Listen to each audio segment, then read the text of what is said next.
এসব নামাজ কালাম করে লাভ কি?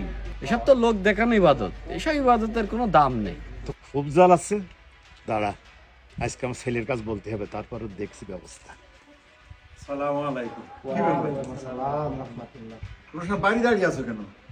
নামাজের সময় হয়ে গেল, নামাজ পড়বো না? চলো। দাঁড়ান সভাপতি সাহেব, ওই পিয়াসের একটা খুব ঝামেলি বাতাচ্ছে। যেখানে দেখা হচ্ছে সেখানেই করছে আমরা লোক দেখানো ইবাদত করছি, এটা কোনো কথা হইলো? ও তো আমারও বললেছে। তাই নাকি? হ্যাঁ আচ্ছা ঠিক আছে, দাঁড়াও, আমার ছেলের কাছে বলছি, তারপরে এর একটা ব্যবস্থা অবশ্যই করতে হবে।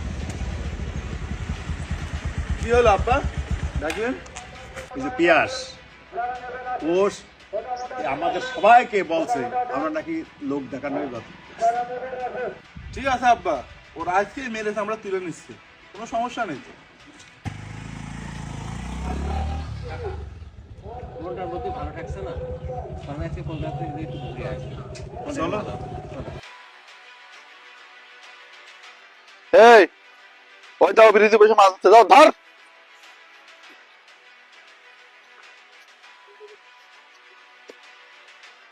কিরে তুই তো মনে আছে খুব আল্লাহর ওলি হয়েছিস, কার নামাজ হচ্ছে কার নামাজ হচ্ছে না বুঝলে দিচ্ছিস, তুই কি বাড়ি ফেরেস্তা খুঁজছিস? এখন তোর সাথে কি অবস্থা হবে বল দিনি।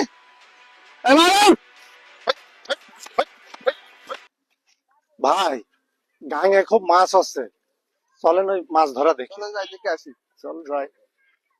ভাই মাছ কেমন পেয়েছেন একটু নিয়ে আসেন দিনে আমরা দেখি। ভাই ভাই দেখেন কি সুন্দর মাছ। বাহ, মাছ তো ভালোই হয়েছে আমাদের গ্রামে।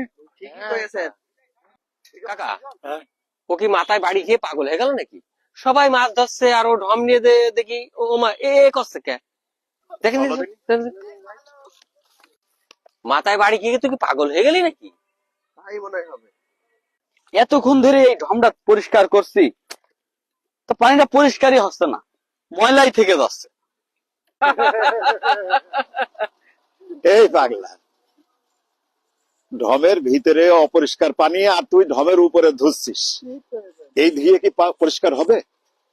আমি তো এই জিনিসটা আপনাকে বোঝাতে চাই যে এই ঢমের ভিতরে যদি ময়লা পানি থাকে, উপর যতই ধোয়া হোক এটা পরিষ্কার হবে না।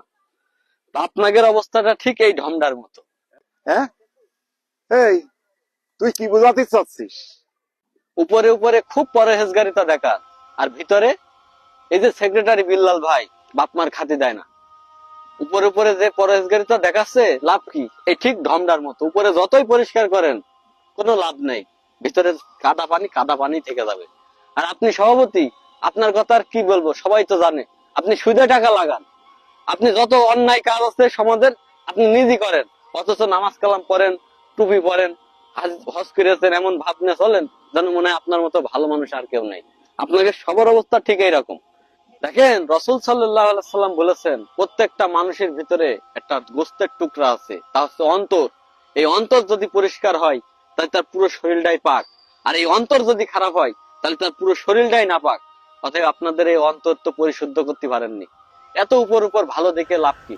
আপনি উপর উপর যত ইবাদত বন্দেগী করুন না কেন, আপনার অন্তর যদি পরিষ্কার না হয়, আপনার ইবাদত বন্দেগী আল্লাহ তাআলার নিকটে কবুল হবে না। এজন্য আগে নিজের অন্তরকে পরিষ্কার করুন।